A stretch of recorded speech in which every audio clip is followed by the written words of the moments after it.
Hey guys, and welcome back to the start of Season 7 of our White Tigers Rising series here with the Truro City Football Club. Um, what I want to do in this episode is we're going to take a look at just what we did in the preseason and kind of get a gauge on how I think the season's going to start off and go. And then I'll let you know who's gone and introduce you to some new faces. So fixture-wise, we started off our preseason with sort of our you'll notice our usual three are in there at this and bookending our preseason. So we played home at Bodeman. This is just purely a get out there, score some goals, run around, and kind of feel good. We then went away to Bradford City and got beat, but that's not so surprising. But we made some money on that one. We played Blackpool really well and unfortunately lost with a late goal in that one. I was really kind of disappointed, but it felt pretty good.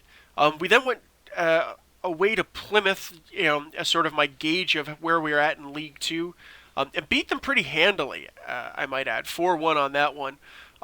We then played Torquay and dropped that game, and that's a game I really expected that we ought to be winning. A good 1-0 victory away at Bristol Rovers, and then we came home and played Exeter and managed to beat them 3-1. So teams that we should be beating in the league, I felt pretty good with. And then we did Elburton Villa and Plymouth Parkway, again just to kind of smash them around and get some confidence rolling into the season. So overall with the preseason, we beat the teams I thought we ought to beat. We came close to beating one of the teams that, a league above us, and, Bradford City, there was really no reason that we ought to be winning that one in there. So I feel pretty good about the season. So I'm encouraged, to say the least. So let's take a look at transfer history. So guys we let go: Ramil Sheriff, Miko Vertanen, Niall Booth, Steve Owasi, and youngster Colin Noyce, who's somebody that never really manifested. Adam McGurk, Ryan King-Elliott, Fahad Rakawamwe, and Charlie Adams all went on freeze as well. Calver and Muggeridge are also potentially on their way out in this transfer window. So we did move on a fair number of guys in there. McGurk and Elliott all kind of wanted out. Rakawamwe didn't really play much for us, and I think to be fair, I think he's playing a bit over his head at this point. So they've gone to recently relegated Scunthorpe.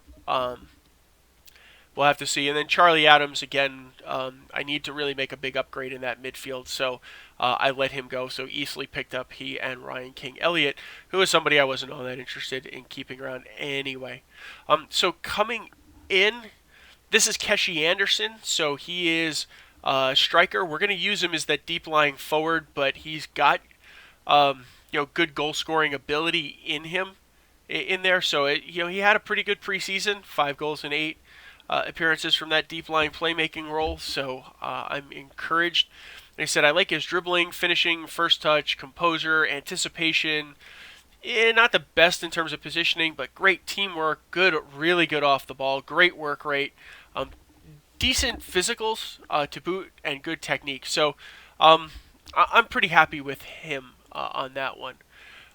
Mitchell Lundon is the right back that we got since Lyons has had to leave, and I still have to see what I can do.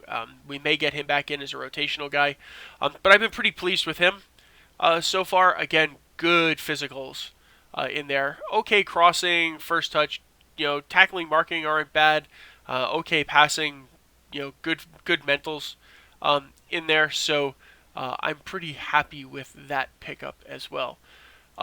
David Cornell is the keeper that we picked up, so he is a better keeper than Allison in there, so just a little more even across the board. So I'm happy with putting him in the mix. Maybe he can help train Allison up, although I'm not necessarily convinced that Allison is going to be a keeper for a long-term keeper for us as well. George Lapsley would be the midfielder that we picked up for the box-to-box role. Again, just really consistent across the board. Good first touch, good passing, good technique, great vision, work rate, teamwork, off the ball, good determination, and then good physicals in there. So I'm really quite happy. And again, he's played at this level a decent amount, so should be solid and do the job. And he's still young. He's only 23, so I'm pretty happy about that. Kinsella is the replacement for McGurk, so he's sort of the all-around up-front guy who will sort of fill in the various positions as a rotational guy as we need. Again, decent crossing, dribbling, first touch, good speed in that on the wings, good vision, work rate, technique. So he's got a fair amount to find people in the box on that. Matthew Penny is the full-time fullback that I think we're going to start going with. So he has spent a little time at some bigger clubs. He's made a couple of appearances for Watford, for Gillingham, for Bolton. So we're going to give him a run and see what he's got. Again, I like his long shots. I like his marking.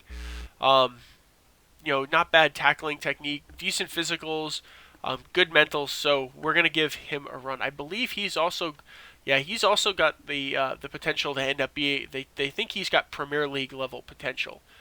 So hopefully he's a guy that can grow with us as we go.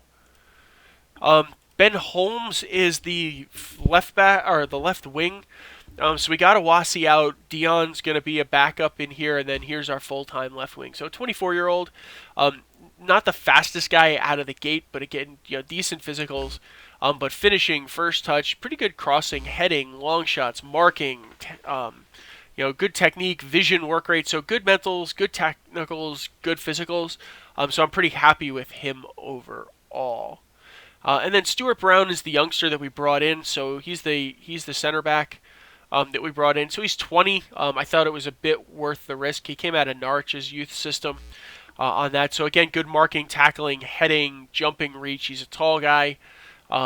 Good physicals, not bad mentals in there, good decision maker, good determination, good positioning. If he doesn't have to go in there and get himself knocked all over the place, I'm happy with him. So I'm pretty pleased overall with the squad that we have in that. So that's everybody that we got. So schedule-wise, we'll come back at the end of the Accrington game so that we can. That gives us 5 games. So gives us a decent start to the season. So our opening window, we have Barnet, which they've been a bit of our bogey club, but I'd like to be able to win at. Championship side Ipswich is who we have in the Capital One Cup first round, so expecting to get knocked out of that pretty quickly. Newport County, we've struggled with them, so hit or miss. Plymouth is one that I think is winnable, especially based on the preseason. And Accrington, should be a game we could nick points off of. We struggled a little bit against them last season. So that's it for the preview episode, guys, and I'll see you tomorrow at the start of Season 7. Bye now.